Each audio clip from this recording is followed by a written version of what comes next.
Good morning, praise the lord. તારા તારણનો હર્ષ મને પાછો આપ અને ઉદાર આત્માએ કરીને મને નિભાવી રાખ. ગીતશાસ્ત્ર 51મું ગીત અને તેની 12મી કલમ. અને આ ગીતમાં પણ 19 કલમો છે અને તેથી પૂરો અધ્યાય આખું ગીત વાંચવા માટે પ્રયાસ કરશો.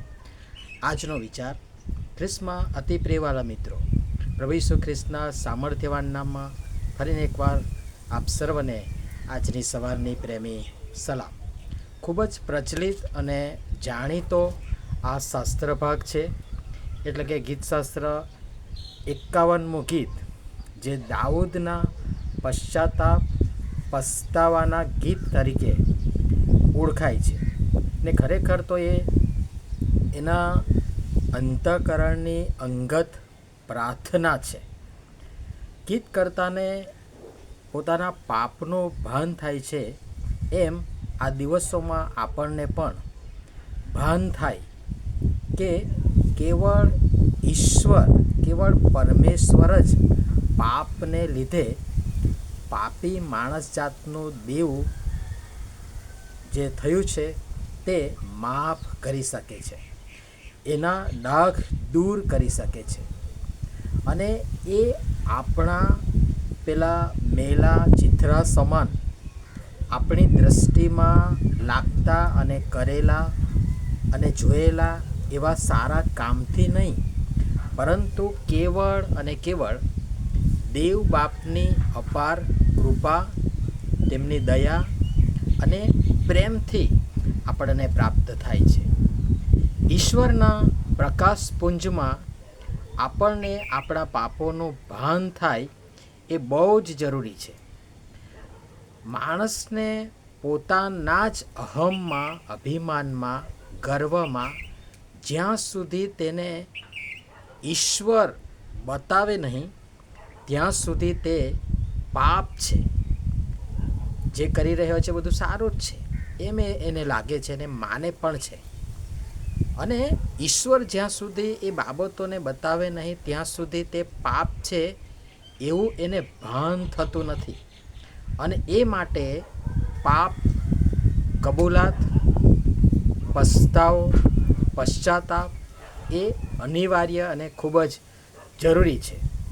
ઈશ્વર સંપૂર્ણ શુદ્ધતા ચાહે છે અને શુદ્ધ થવા તથા ઈશ્વર જે ઈચ્છે છે તે પ્રમાણે થાય એ માટે આપણે ઈશ્વર પાસે સામર્થ્ય માંગી ફક્ત દાઉદની જેમ પ્રાર્થના કરીએ, જે ગીતશાસ્ત્ર 51ની 7મી કલમમાં પણ જે શબ્દો આવે છે કે જુફાથી મને ધોજે એટલે હું શુદ્ધ થઈશ, મને નવડાવ તો હું હિમ કરતાં ધોળો થઈશ.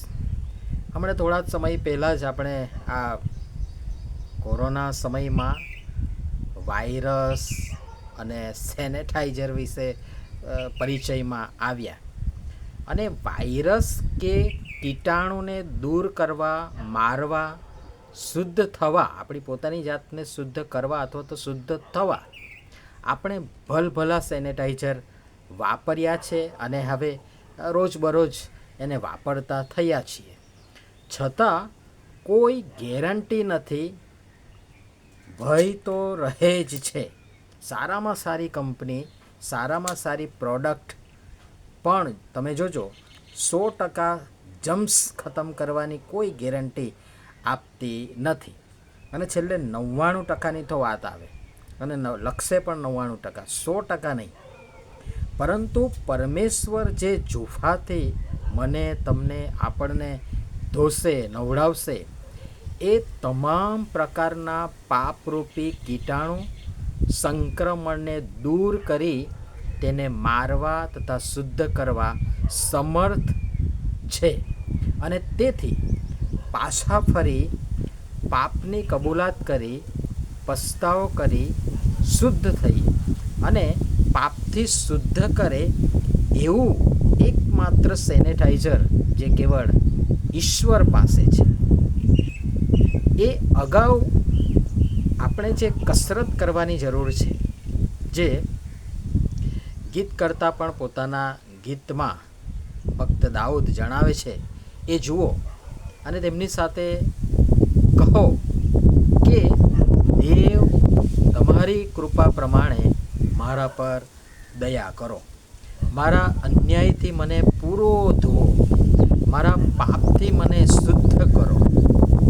તમારી આગળ મેં પાપ કર્યું છે, તમારી દ્રષ્ટિમાં ભૂંડું તે મેં કર્યું છે. મારા પાપ તરફ નજર ન કરો, મારા સર્વ અન્યાય ભૂંસી નાખો. મારામાં શુદ્ધ હૃદય ઉત્પન્ન કરો, મારા આત્માને નવો અને દ્રઢ કરો. તમારી સમ્મુખથી મને કાઢી મૂકશો નહીં, તમારો પવિત્ર આત્મા મારી પાસેથી લઈ લેશો નહીં. તમારા તારણનો હર્ષ મને પાછો આપજે. આજનું આપણું વચન છે, તમારા તારણનો હર્ષ મને પાછો આપો, ઉદાર આત્માએ કરીને મને નિભાવી રાખજો. અને ગીત કરતા ભક્ત દાઉદની સાથે આપણી પણ આ જ પ્રાર્થના હોય. અને જો આમ બનશે તો તમારા મારા આપણા ઉલ્લંઘનો એ ભૂંસી નાખવામાં આવશે, જેથી કરીને બીજા જે આવા ઉલ્લંઘનો કરશે કે કરી રહ્યા છે એ બીજા ઉલ્લંઘનો કરનારાઓને પણ તમે આપણે દેવના માર્ગો શીખવી શકીશું. અને શીખવી ત્યારે શકીશું કે જ્યારે આપણે પોતે શીખીશું, સમજીશું, એના જીવનમાં ઉતારીશું. ગહન છે, માર્મિક છે, અઘરું પણ છે, કિંતુ અસંભવ અને અશક્ય નથી. અને પ્રભુ પરમેશ્વર પિતા આ બધી બાબતો સમજવાના માટે, કરવાના માટે આપણ સર્વને એક સરખી રીતે તેમની કૃપા, સહાય અને મદદ કરો. આમીન. ધન્યવાદ.